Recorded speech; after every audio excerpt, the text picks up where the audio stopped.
But many truck drivers are fearful of a possible repeat of the massive queues at the Beitbridge Border post in Limpopo. The border posts were closed last month to curb the spread of the coronavirus, with only trucks and other commercial vehicles being allowed to cross. Trucks crossing into Zimbabwe from South Africa have been forming long queues since last week at Beitbridge.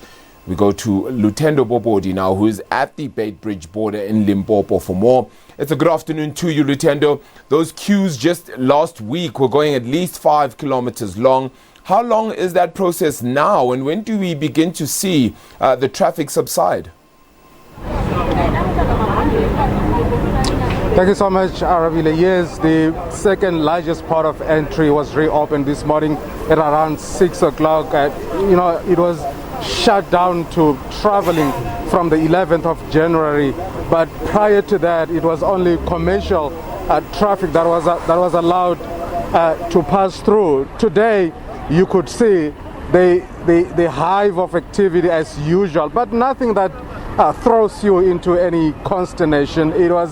It's always usual, what is known for, the vibrancy of Beitbridge Border post. We've seen travelers, especially pedestrians and traffic, passing through in drips and drabs, trickling through, sometimes going conspicuously silent. So everything is quite normal. But I want to talk to you about a certain aspect to this reopening. This is about the opportunity that has been opened, a confluence opportunity that has been opened to people that sell here in the market, and also job seekers who are largely from Zimbabwe. As you can see here, if you can come with me when we turn it to the right here, you see people here. These people are job seekers who come mostly from Zimbabwe. I can confirm to you that most of them come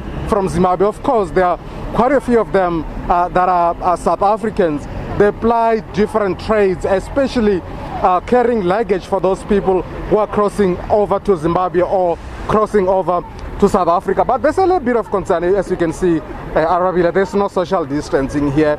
Some people are not wearing masks. As we reported before, it's in complete disregard of the COVID-19 regulation. This is quite dangerous. It's for anyone to be here.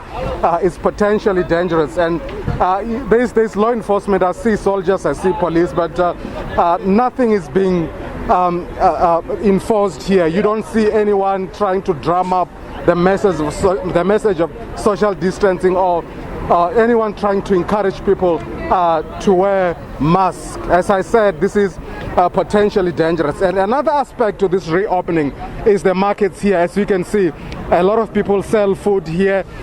They sell cooked food, they sell fruits. Mostly these people are South Africans, and this is how they make a living. And for them, it's a relief. It's back to business. They're now back in the thick of things. This reopening, of course, it brings joy to certain people. When you came here before, 2-3 weeks ago, it was like dead quiet, and there was no movement. There was no that usual vibrancy, Aravila.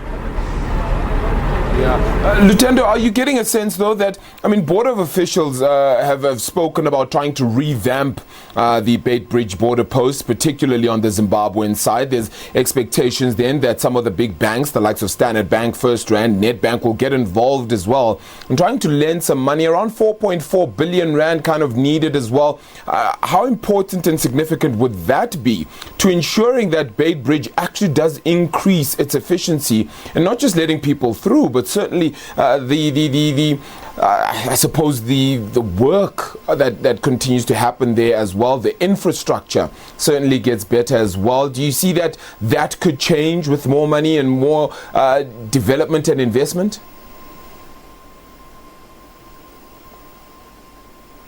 I've been on the other side of the border. The infrastructure is quite shabby, and of course we had reports this morning that different financial institutions, especially in South Africa, your Standard Bank, your ABSA, are lending money to the Zimbabwean government to kind of revamp the infrastructure, try to introduce new technology.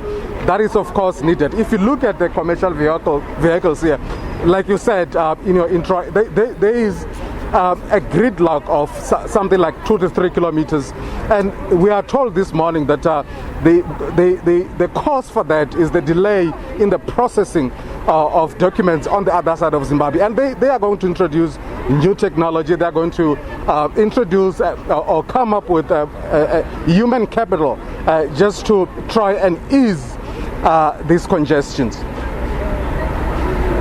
Yep, it's going to have to be a whole lot that needs to be done to try and clear that congestion, that's for sure. But Lutendo, appreciate the time there. But Lutendo Bobodi, my colleague there out at Beitbridge Border Post, as the land borders then are open, of course, officially today, particularly those with Zimbabwe.